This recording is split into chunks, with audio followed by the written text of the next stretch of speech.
সালামু আলাইকুম। আশা করি সকলে ভালো আছেন। আপনারা বাংলাদেশের মানুষ অনেকেই বিভ্রান্তিতে পড়ে যান যে আমরা জিলহজ মাসের রোজাটা কয় তারিখে রাখব। আপনারা জিলহজ মাসের রোজাটা সৌদির সাথে মিলিয়েও রাখতে পারেন, বা আপনারা যেদিন সৌদি ঈদ আপনারা ওই দিনও রাখতে পারেন, সেটা আপনাদের মর্জি। আপনারা চাইলে সৌদির সাথে মিলিয়েও রাখতে পারেন, আপনারা পরের দিনও রাখতে পারেন। আসলে কোরআনে আছে, হাদিসে আছে, আপনারা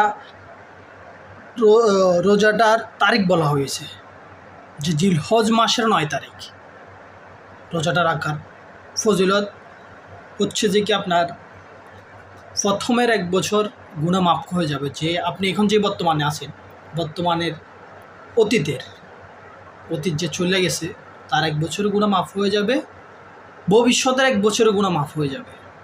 এটা হচ্ছে জিলহজ মাসের রোজার ফজিলত।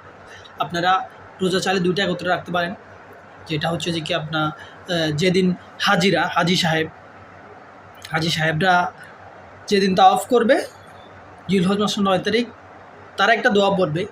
দোয়াটা হচ্ছে লা ইলাহা ইল্লাল্লাহু ওয়াহদাহু লা শারীকা লাহু লাহুল মুলকু ওয়া লাহুল হামদু ওয়া হুয়া আলা কুল্লি শাইইন কাদির।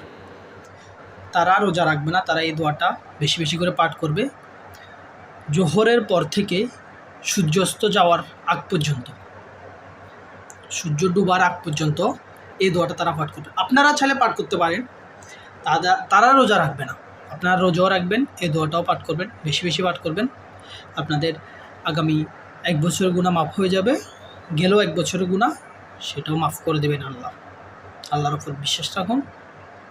আসসালামু আলাইকুম।